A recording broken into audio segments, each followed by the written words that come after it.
तेरा मुल्क है, ये मुल्क के सामान के लिए हम लोग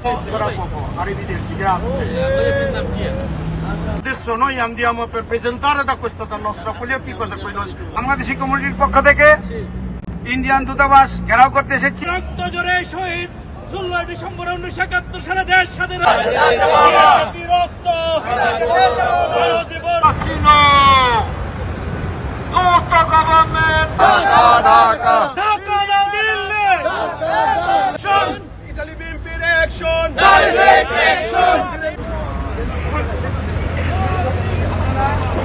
ইনশাল্লাহ কোন শকুন কোন পরাশক্তি ইন্ডিয়ার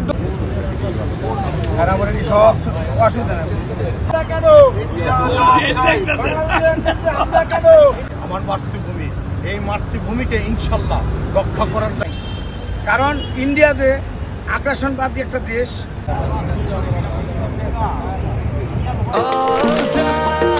নিশ্চিন্তে খান স্বাস্থ্যকর অল টাইম পান, all time healthy life. Italy প্রবাসী বাংলাদেশিরা আজকে ঐক্যবদ্ধ হয়েছি একমাত্র ইন্ডিয়া প্রশাসনের বিরুদ্ধে, যারা আমাদের এই স্বাধীন দেশে তারা শকুনের মতো লেগে আছে। আমাদের বাংলাদেশকে তারা ধূলিসাৎ করার জন্য চেষ্টা করতেছে, পাশাপাশি তাদের অঙ্গরাজ্য করার জন্য চেষ্টা করেছিল। সেই গোর্শিটি বেগমকে 24 জুলাইয়ে আমাদের যে ছাত্র জনতা ঐক্যবদ্ধ আন্দোলনের মাধ্যমে নতুন করে আবার স্বাধীন করেছে। আমরা ইন্ডিয়া হটাও, দিল্লি না ঢাকা, দিল্লি না ঢাকা, ঢাকা ঢাকা বলে আজকে আমরা এখানে প্রতিবাদ করতে এসেছি। ইনশাআল্লাহ মোদির বিরুদ্ধে, মোদির সাথে দীর্ঘ 9 মাস যুদ্ধ করে বাংলাদেশের 30 লক্ষ লোক শহীদ হয়ে এই দেশের বিজয় অর্জন করেছি। ভারতের গোলামি করার জন্য নয় এবং ভারতের আগ্রাসনের জন্য নয়। এই যে ভারতে বাংলাদেশের কে নিয়ে বিভিন্ন ষড়যন্ত্র করতেছে তার জন্য তীব্র নিন্দা জানাই এবং আমরা আর চাই না ফেলানির মতো আরো নিরহ সীমান্তের মধ্যে নির্বিচারে গুলি করে হত্যা করা হোক এবং ভারতের গোলামি থেকে আমরা মুক্তি চাই এবং ভারত যেন বাংলাদেশকে নিয়ে নাক না গলায়। তাই বিজেপিকে এবং নরেন্দ্র মোদীকে সতর্ক করতেছি এবং হুনি হাসিনা যে বাংলাদেশ থেকে ভারতে পালিয়ে গিয়ে বাংলাদেশ থেকে ধ্বংস করার জন্য যে লিপ্ত হয়েছে ষড়যন্ত্রে, তার জন্য তীব্র নিন্দা জানাই এবং শেখ হাসিনাকে দেশে ফিরিয়ে এনে তার দ্রুত মৃত্যুদণ্ড কার্যকর করা হোক। আপনারা জানেন যে ইন্ডিয়ান দূতাবাস, আমাদের বাংলাদেশি দূতাবাস আগরতলাতে তারা হামলা চালিয়েছে, কিন্তু বাংলাদেশে ইন্ডিয়ান এম্বাসি এখনো অক্ষত আছে। কারণ আমরা কোনো হামলায় বিশ্বাস করি না, কোনো আগ্রাসনে বিশ্বাস করি না, বৈষম্য আচরণে আমরা বিশ্বাস করি না।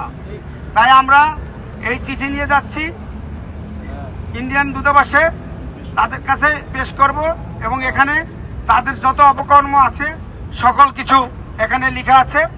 আমি এবং এই যে আমাদের আমিনুর রহমান সালাম ভাই, এখন আমরা যাব সাংবাদিকদেরকে নিয়ে।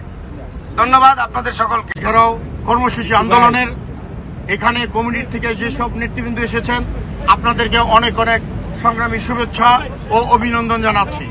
আমরা একটা কথাই বলতে চাই যে আমাদের সার্বভৌমত্ব এটা আমাদের এইভাবেই চলে আসে নাই, অনেক শহীদের রক্তের এই আমাদের বাংলাদেশের সার্বভৌমত্ব, এই সার্বভৌমত্বকে রক্ষা করার দায়িত্ব আমাদের। আমরা ভারতের ইন্ডিয়ানকে বুঝিয়ে দিতে চাই আপনাদের এই আগ্রাসনমূলক প্রহসনমূলক যত সব কর্মকাণ্ড, আমরা বাংলাদেশের প্রতিটা নাগরিকের এক ফোঁটা রক্ত থাকতে আমাদের এই বাংলাদেশকে কোনো প্রকারেই আমরা মেলান কিংবা বিলীন হতে দিব না। আমরা আজকের এই অনুষ্ঠানের মধ্যে বলতে চাই, সেই ফেলানি থেকে শুরু করে বর্ডারের মধ্যে যত প্রকার অত্যাচার, মানুষ হত্যা এবং আমাদের মানচিত্রকে তারা পদদলিত করে আমাদের বর্ডারের মধ্যে আগারতলার সেই আমাদের এই দূতাবাসকে তারা যেভাবে হামলা ন্যাক্কারজনক ঘটনা ঘটিয়েছেন, আজকের এই কমিউনিটি থেকে আমরা তার ন্যাক্কারজনক প্রতিবাদ, আমরা সেটার প্রতিবাদ জানাচ্ছি। সংগ্রামী নেতৃবৃন্দ।